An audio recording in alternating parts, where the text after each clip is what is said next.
In recent years, domestic terrorism and specifically white supremacist, conspiracy-related, and anti-government violence has become one of our nation's greatest homeland security threats. Last October, the committee held a hearing to examine the role that social media platforms play in the amplification of domestic extremist content and how that content can translate into real-world violence. We heard from expert witnesses who discussed how recommendation algorithms, ad targeting, and other amplification tools end up pushing extreme content to users because that type of content is what keeps people active on the platforms. Unfortunately, because these platforms are designed to push the most engaging posts to more users, they end up amplifying extremist, dangerous, and radicalizing content. This includes QAnon, Stop the Steal, and other conspiracy theories, as well as white supremacist and anti-Semitic rhetoric.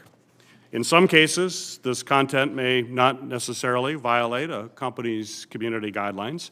In other cases, even content that is in clear violation of company policy remains on the platforms and is often only removed after public pressure.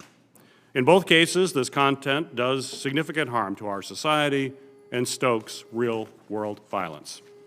We have seen this happen time and time again, from the 2017 neo-Nazi Unite the Right rally in Charlottesville, Virginia, that was organized using a Facebook event page, to the violent January 6th attack on the U.S. Capitol, spurred to action in part by Stop the Steal content that repeatedly surfaced online, to the shooter who live-streamed as he massacred black shoppers at a Buffalo supermarket.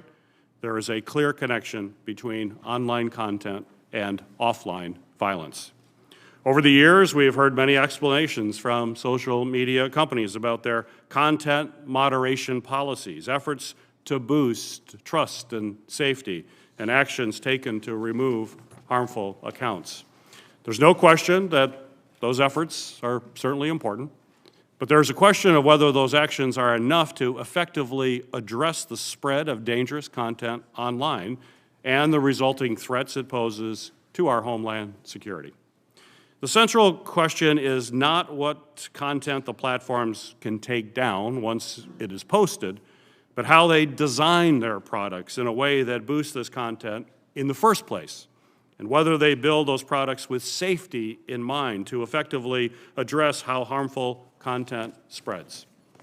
And that is the focus of today's hearing. We will have the opportunity to hear from two panels of witnesses, outside experts, including former Facebook and Twitter executives, as well as the current senior executives from Meta, YouTube, TikTok, and Twitter, who are charged with designing social media products used by billions of people all across the world. The overwhelming majority of social media users have very little information about why they see certain recommended content in their feeds. And there's very limited transparency into how social media companies balance their business decisions with the need for online safety, including what resources they invest to limiting the spread of harmful content. Our goal is to better understand how companies' business models and incentive structures, including revenue generation, growth, and employee compensation, determine how social media products are built and the extent to which current incentives contribute to the amplification of content that threatens homeland security.